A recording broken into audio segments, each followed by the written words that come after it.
Olá, meus queridos irmãos e irmãs, sejam muito bem-vindos ao nosso estudo de hoje.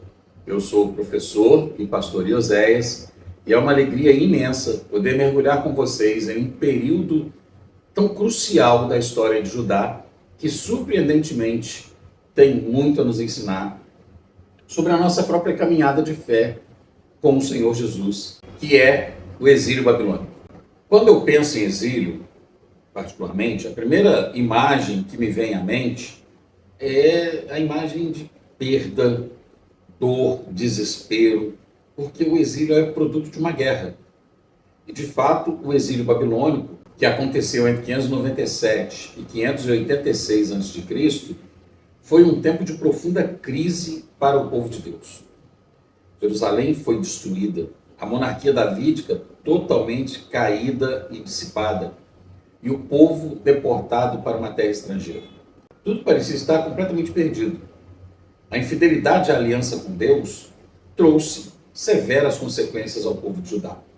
Mas o que podemos aprender disso aqui é que, mesmo nesse contexto, Deus levantou profetas que não apenas denunciaram o pecado, mas também acenderam uma chama de esperança apontando o caminho de Deus para restaurar o seu povo.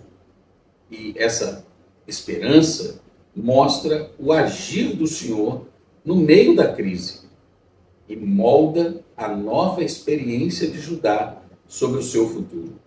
Nesse vídeo, nós vamos descobrir como Jeremias, em especial nos capítulos 29 a 36, e Ezequiel, os capítulos 36 e 37 do seu livro, apresentaram mensagens complementares que se integravam e que nos ajudam hoje a compreender o cativeiro e o retorno de Judá desse cativeiro babilônico, não como um fim, mas como parte do plano redentor do Deus Todo-Poderoso.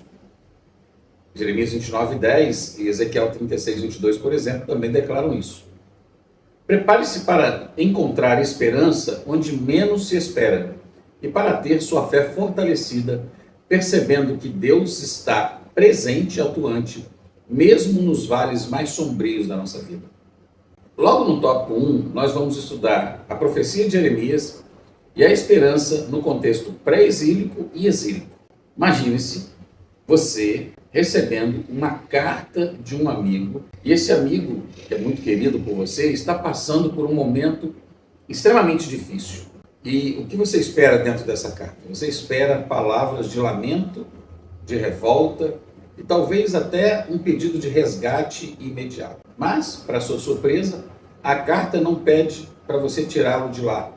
Pelo contrário, ela te encoraja a se estabelecer e construir uma vida e orar pela paz daquela cidade onde ele está exilado. E também a confiar que Deus tem planos de prosperidade e não de calamidade para o futuro dele. Essa é a essência da mensagem de Jeremias aos exilados de Babilônia. O profeta Jeremias profetizou em Judá durante os últimos anos do Reino do Sul, um período de incertezas políticas e espirituais. E ele testemunhou o declínio espiritual de Judá e a invasão babilônica. No capítulo 29, ele escreve uma carta aos exilados que foram levados para a Babilônia em 597 a.C., orientando esse povo a viver com fé e responsabilidade na Babilônia. Essa mensagem é de fato surpreendente.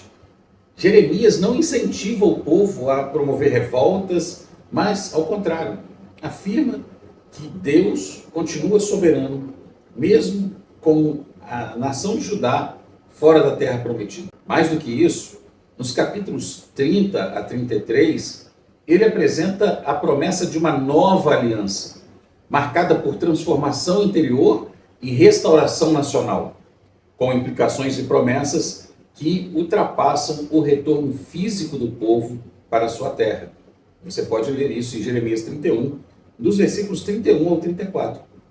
Quando aproximamos a nova aliança de Jeremias 31 da obra renovadora que também Ezequiel descreve no capítulo 36 do seu livro, percebemos que ambos concordam que a restauração não se resume ao mero regresso geográfico de Judá à terra. Trata-se, na verdade, de um processo muito mais abrangente, que envolve a transformação interna do povo e a renovação da identidade deles diante de Deus. Historicamente, o retorno, que foi iniciado em 538 a.C., sob o decreto de Ciro, cumpriu parcialmente as promessas que Deus havia feito a Judá. Contudo, o próprio contexto pós-exílico demonstra que ainda havia expectativas não realizadas e indica com isso que o alcance dessa profecia era escatológico e apontava para uma ação futura de Deus ainda mais completa do que aquilo que ele já vinha realizando pelo seu povo. Isso também a gente pode depreender de Jeremias 31, versículos 33 e 34, e Ezequiel 36, versículos 24 e 29. Embora hoje nós não sejamos enviados, ou não estejamos vivendo na realidade de alguém enviado para um exílio estrangeiro, muitas vezes nós nos encontramos em exílios pessoais. Situações difíceis, algumas inesperadas, onde nós nos sentimos longe dos nossos sonhos, completamente distanciados de qualquer possibilidade de reação. E aí precisamos pensar como podemos aplicar a mensagem de Jeremias em nosso próprio exílio, buscando paz e a prosperidade onde estamos, nas circunstâncias que estamos, confiando que Deus tem planos maiores para o nosso futuro, mesmo diante das adversidades que estamos vivendo hoje. Nossa fé não pode ser abalada pelas circunstâncias, ela deve ser fortalecida pela promessa da nova aliança que o Senhor nos fez. E essa é a essência da profecia de Jeremias ao povo cativo em Babilônia. Permaneçam nessa adversidade, confiando no Senhor e trabalhando pela sua prosperidade, porque Deus vai abençoá-los. No tópico 2, vamos ver Ezequiel e, obviamente, a restauração no coração do povo durante o exílio. Imagina agora um vale vasto, um vale enorme, coberto por ossos secos. Esses ossos estão ali espalhados, completamente sem vida, obviamente. É uma cena desoladora, sem qualquer sinal de esperança. De repente, você só vê morte em volta de você.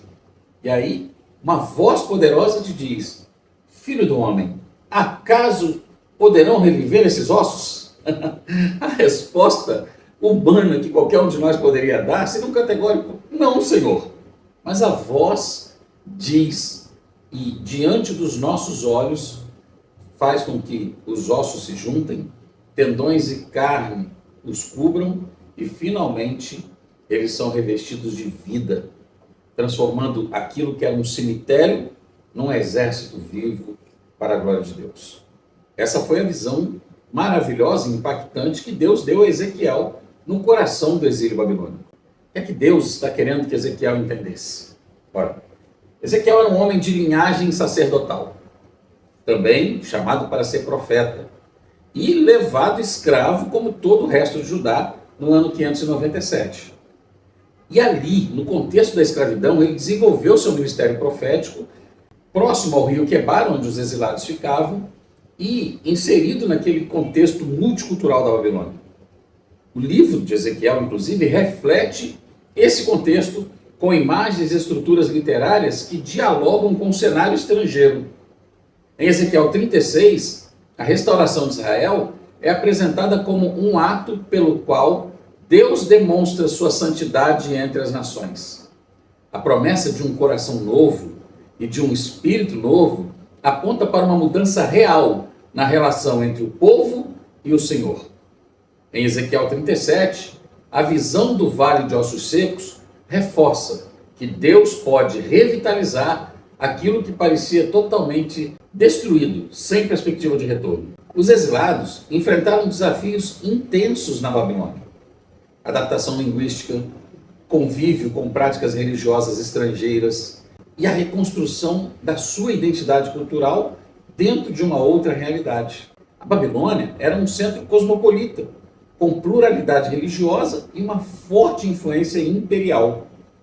E é nesse ambiente que Jeremias e Ezequiel reforçaram que Deus continuava presente e atuante.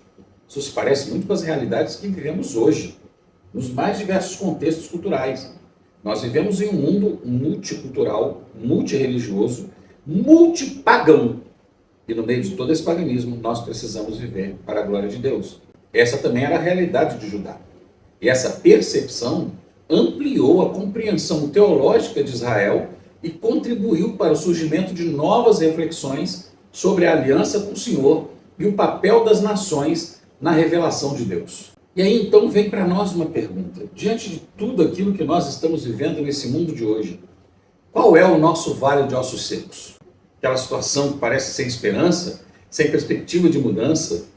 A mensagem de Ezequiel nos lembra que o poder de Deus é capaz de trazer vida onde só há morte. Talvez você esteja sofrendo por um parente que acha que já não tem mais jeito, ou alguma situação que você também pensa dessa maneira. Mas a esperança no Senhor habita onde só há desespero. Ela vem e muda o cenário. Como nós podemos carregar essa situação e entregar na mão de Deus, confiando que Ele vai gerar vida nova a partir de tudo isso, transformando toda a morte, toda a destruição em uma nova realidade para a glória do Senhor. E bom, chegamos ao tópico 3, a dimensão devocional e escatológica do exílio e do retorno para a terra da promessa. Imagina agora um alpinista, um homem experiente, que ao escalar uma montanha traiçoeira, encontra uma fenda profunda. Aquilo, naturalmente, é um obstáculo, mas, em vez de desistir, ele usa aquela fenda como, na verdade, um ponto de apoio inesperado para alcançar o próximo nível. E ele não vê a dificuldade como um obstáculo intransponível, mas como uma oportunidade para avançar. O exílio para o povo de Deus na Babilônia foi essa fenda, um momento de profunda dificuldade que, paradoxalmente, se tornou um ponto de apoio para uma compreensão mais profunda de Deus e de suas promessas. Do ponto de vista devocional, o exílio ensina que Deus utiliza períodos difíceis para orientar e fortalecer o seu povo. E assim ele trabalha até hoje. Jeremias 29 apresenta um chamado para viver com responsabilidade, esperança e oração, mesmo em terras estrangeiras.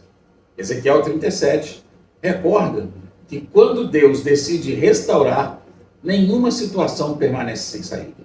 O sopro de Deus que vivifica os ossos secos é o mesmo sopro que inspira confiança e perseverança nos crentes para a sua caminhada com o Senhor no meio desse mundo pagão que vivemos. E, obviamente, na nossa vida comunitária dentro da igreja. E podemos depreender isso em Jeremias 29:11, Ezequiel 37:10, por exemplo. A perspectiva escatológica que está presente em Jeremias e Ezequiel projeta uma esperança que ultrapassa o retorno promovido pelos persas no século 6 a.C. A nova aliança e o novo coração anunciam uma nova obra que Deus estaria realizando no seu povo e que envolveria regeneração, restauração e renovação da relação dele com a sua nação, com o seu povo escolhido. Isso também você pode pesquisar e ler melhor em Jeremias 31, versículos 31 a 34, e Ezequiel 36, versículos 26 e 27.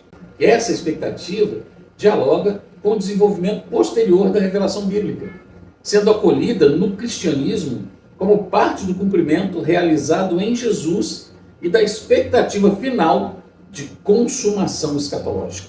Se o exílio foi um período de aprendizado e fortalecimento para Judá, como eu e você podemos ver os nossos próprios desafios e dificuldades neste mundo pagão que vivemos, nessa Babilônia que estamos inseridos, como oportunidades para um crescimento espiritual mais profundo. Que lições Deus está ali nos ensinando para que nesse nosso exílio neste mundo nós possamos com esperança aguardar a consumação em Cristo e então, impulsionados pelo poder do Evangelho, perseverar caminhando para a glória de Deus. Como podemos fazer isso? Pense e responda para si mesmo diante de Deus e se proponha a fazê-lo para também a glória do nome do Senhor. Por fim, chegamos à seguinte conclusão. Ao estudar a perspectiva escatológica do cativeiro e do retorno, aprendemos que a esperança bíblica não é fuga da realidade, mas uma leitura espiritual e teológica da história. Jeremias e Ezequiel afirmam que Deus age, disciplina e restaura com fidelidade. As mensagens desses homens reforçam que a história não está fora do controle de Deus o Todo-Poderoso e que o seu povo, mesmo diante dos maiores desafios, pode confiar em suas promessas. Assim, a esperança escatológica não se limita a um futuro distante, mas se manifesta também como certeza presente no cuidado constante do Senhor na nossa vida. Dá uma olhada em Jeremias 30, versículo 3 e Ezequiel 37, 14. Que essa verdade nos traga paz e confiança, além de um renovado senso de propósito em nossa caminhada com o Senhor Jesus. E a atividade para você, professor, está aqui na descrição.